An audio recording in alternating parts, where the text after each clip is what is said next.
Kita ulang kembali sejumlah berita pilihan dari Bali.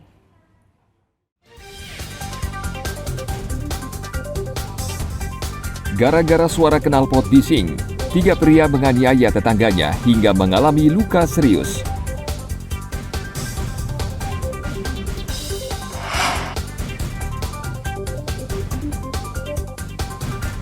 Warga di desa Subagan, Karangasem beternak tikus putih dan meraih keuntungan jutaan rupiah.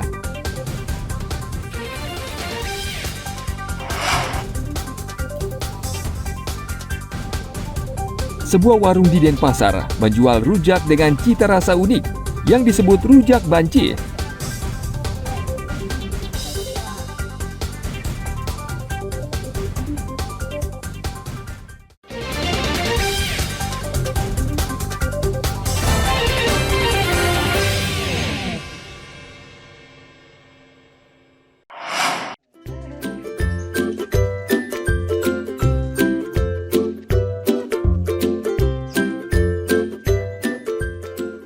Warga di desa Subagan, Karangasem menekuni usaha ternak tikus putih dan meraih keuntungan jutaan rupiah per bulan.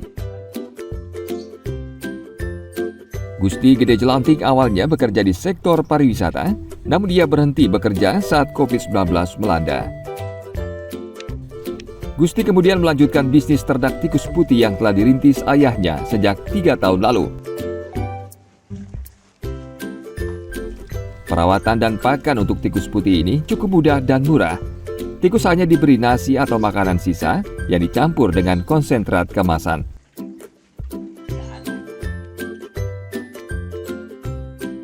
Tiang menjalani niki baru 1 tahun. Kalau dari bapak Tiang itu 2 tahun yang lalu nih. Selama 1 tahun ini gimana Pak, penjualannya lancar atau bagaimana? Ya setungkara ada aja gitu yang ambil tikusnya. Biasanya rata-rata harganya itu dari berapa sampai berapa Pak? Tergantung size-nya niki ada yang 2.500, paling kecil yang kalau lebih besar lebih naik lagi harganya. Karena kalau Tiang itu masih kekurangan modal. Karena ini kan sangat yang ingin pakai modalnya nih.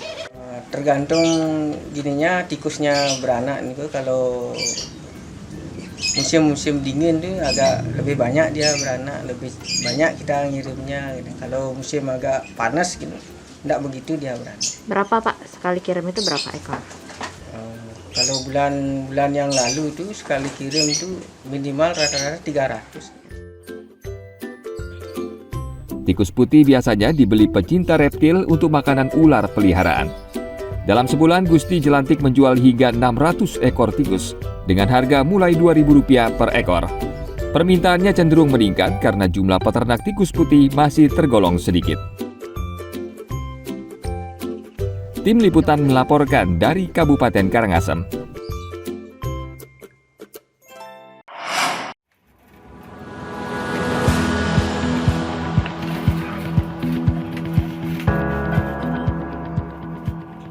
Seorang warga desa Kaliakah, Kecamatan Negara, Jembrana, menekuni usaha pembuatan sangkar burung.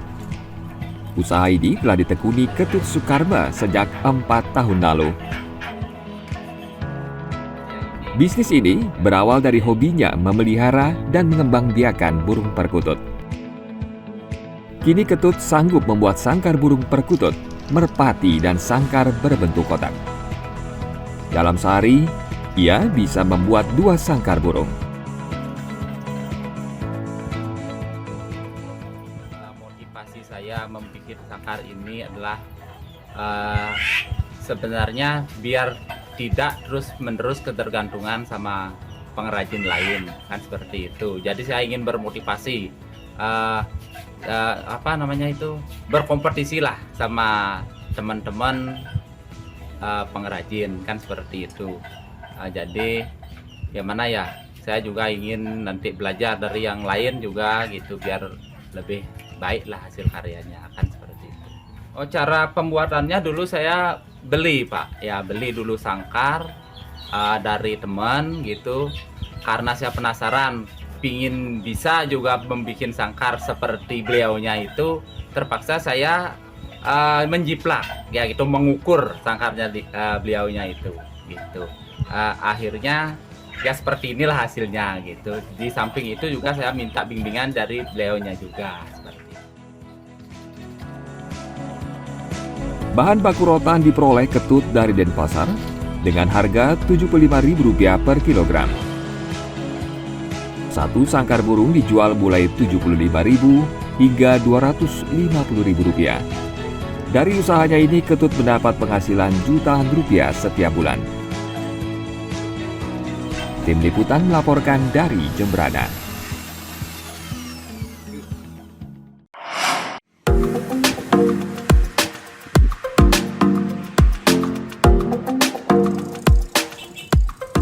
Usaha kerajinan patung mulai bergairah seiring mulai pulihnya dunia pariwisata Bali.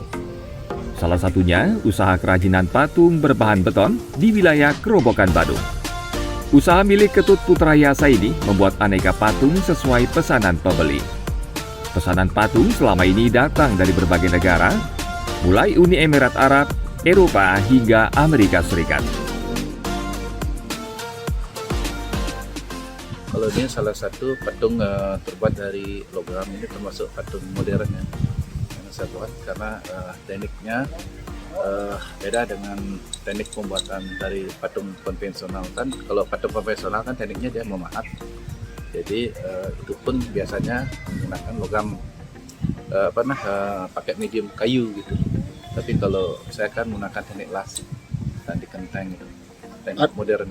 Ada berapa jenis beli untuk jenis patung yang beli buat ini? Bahannya dari apa aja? Oh, patungnya ada dari semen, dari kayu, dari fiber, dari logam, yaitu, dan dari mix media juga kita buat.